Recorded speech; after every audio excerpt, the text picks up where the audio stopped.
ప్రేక్షకులు నమస్కారం. నేను ఇప్పుడు ఇంటర్వ్యూ చేయబోయే వ్యక్తి కోసం పెద్దగా పరిచయం అవసరం లేదు. ఆయన ఆంధ్రాలోనే కాదు, ఇండియాలోనే చాలా sincere and powerful police officer. ఆయన ఎవరో కాదు, జేటీ లక్ష్మీనారాయణ గారు. సార్ నమస్తే సార్.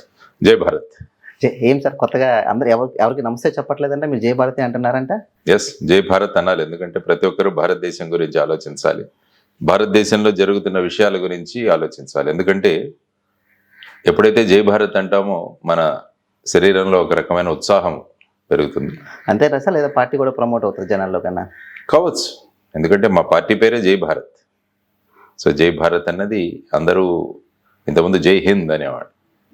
ఈ స్వాతంత్ర సంగ్రామం అప్పుడు ఒకరికొకరు గ్రీట్ చేసుకుంటే జై హింద్ అన్నప్పుడు ఆ పేట్రియాటిజం, దేశభక్తి అన్నది. స్పెసిఫిక్ రీజన్ ఉందా సార్ జై భారత్ అని పెట్టడానికి? ఏదైనా రీజన్ ఉందా? జై భారత్ పార్టీ అన్నది ఇంతకుముందు 2017వ సంవత్సరంలో చిన్నయ్య దొర గారని ఆయన నర్సీపట్నానికి చెందిన వ్యక్తి, ఆయన మొదలుపెట్టిన పార్టీ. ఆ తర్వాత 2019వ సంవత్సరంలో ఒక సీట్లో ఆయన కంటెస్ట్ చేశారు. ఆ తర్వాత ఆ పార్టీని ముందుకు తీసుకువెళ్ళవలసిందిగా ఆయన కోరడం జరిగింది. ఆ తర్వాత పార్టీ కూడా చక్కగా పేరుంది. సో దాంతో ప్రజల్లోకి తీసుకువెళ్ళడం, ప్రజల్లో ఆ విధమైన భావనలు తీసుకురావడం కూడా బాగుంటుందని చెప్పే ఉద్దేశంలో ఈ పార్టీని కంటిన్యూ చేశాం. మిమ్మల్ని చూస్తే చాలామంది మరొక కేజ్రీవాల్ అవుతారని చాలామంది అనుకుంటున్నారు. ఇప్పటికీ చాలామంది నమ్మకం ఉంది సార్. వాళ్ళ నమ్మకాన్ని నిజంగా మీరు ఏదో రోజు ప్రూవ్ చేస్తారా? ప్రజలను అసెంబ్లీకి పంపించడం, ప్రజల గొంతులు అసెంబ్లీకి వినిపించడం అన్నదే కేజ్రీవాల్ తత్వం అయితే నేను కూడా ఆ విధంగా ఖచ్చితంగా ప్రజల యొక్క అభిప్రాయాలు ఏవైతే ఉన్నాయో వాటిని నిజం చేయడానికి 100% నా ప్రయత్నం చేస్తాను. ఆ ప్రయత్నమే ప్రస్తుతం జరుగుతుంది. సార్ మిమ్మల్ని చూస్తే నాకు కొంచెం పవన్ కళ్యాణ్ సిమిలారిటీస్ కనిపిస్తాయి సార్. ఎందుకు అనుకున్నారు అంటే నాట్ ఓన్లీ అంటే మీరు అక్కడి నుంచి వచ్చారు, నేను దానికోసం అనట్లేదు.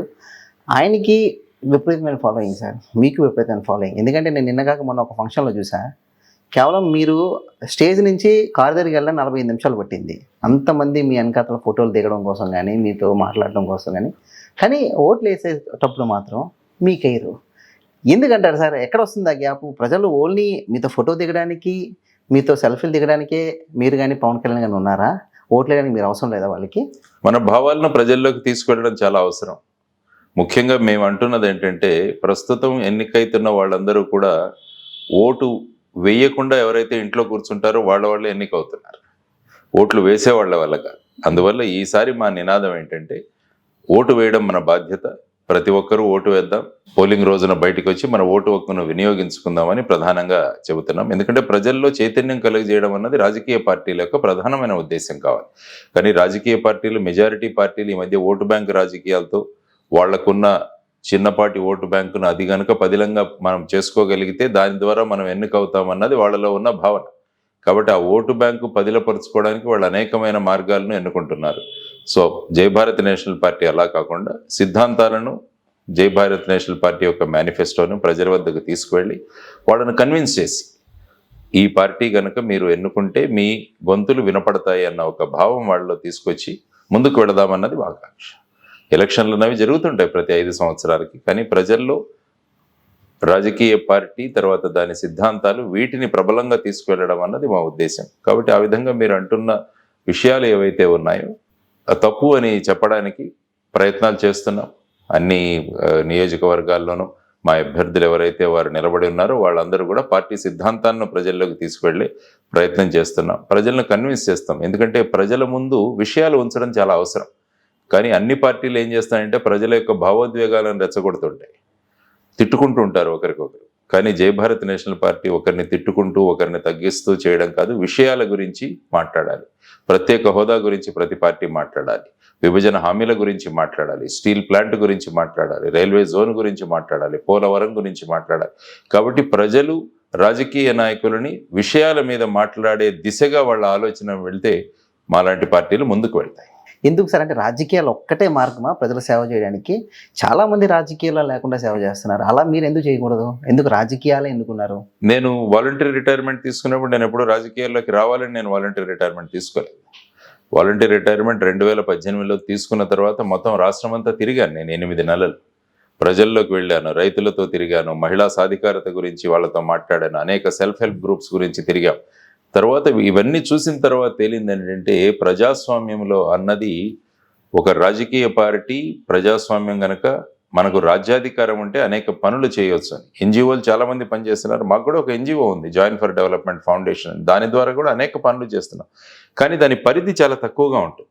విస్తృతమైన పరిధిలో గనక మనం పని చేయాలంటే, అంటే నేను ఎప్పుడు కూడా రాష్ట్ర ప్రభుత్వం అన్నది ఒక పెద్ద ఎన్జిఓ అనుకుంటాను నేను. ఆ విధంగా పనిచేయాలి. స్వార్థం తీసేసి గనక మనం పనిచేయగలిగితే ఈ ఎన్జిఓల అవసరం కూడా ఉండదు.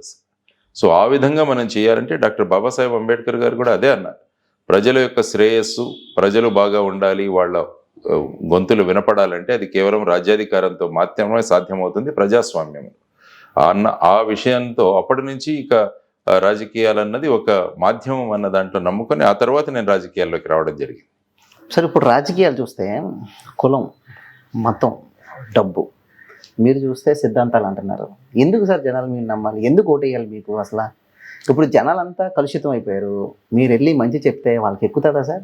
ఎందుకు మీ టైం వేస్ట్ చేసుకుంటున్నారు? ఎవరు చెప్పలేదా మీకు? జనాలు కలుషితమై అంటే నేను నమ్మను. జనాలను కలుషితం చేయబడ్డారు.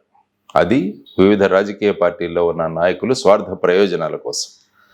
ఎప్పుడైనా కలుషితం చేయబడ్డారు కాబట్టి ఆ కలుషితాన్ని నుంచి బయటికి తీసుకురావడం సులభం అవుతుంది.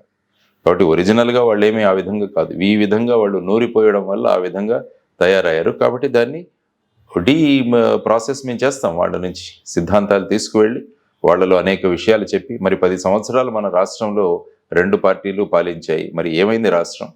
ఈరోజు ఆల్మోస్ట్ 12-13 లక్షల కోట్ల అప్పుతో ఉంది. ప్రత్యేక హోదా సాధించామా? లేదు.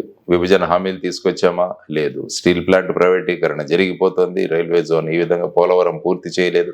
ఈ అన్నిటి విషయాల గురించి మాట్లాడాలి. ఎందుకంటే మిగతా పార్టీలు ఏవి మాట్లాడట్లేదు. ఎందుకంటే వాళ్ళు దాంట్లో ఈ విధంగా జరగకపోవడంలో వాళ్ళ సక్రియ సహభాగం ఉంది అందరితో.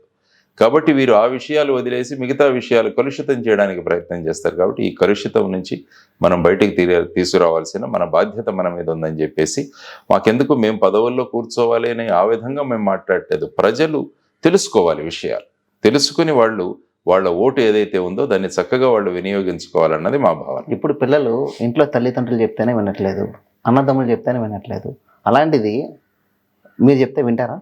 వింటారు అంటే చెప్పేవాడి మీద ఆధారపడి, మనం చేస్తాము అన్న భరోసా వీళ్ళ మీద ఉంటే అటువంటి మాటలు వింటారు వాళ్ళు. నాకు మనసులో చేయాలని లేకుండా కేవలం నోటితో మాట్లాడితే వాటిని ఎవరు నమ్మరు. చేస్తాము అన్న భరోసా కనుక వాళ్ళలో ఇవ్వగలిగితే ఖచ్చితంగా ప్రజలు వింటారన్న. ఎందుకంటే చాలా ఉదాహరణలు మీరే అన్నారు కేజ్రీవాల్ గురించి.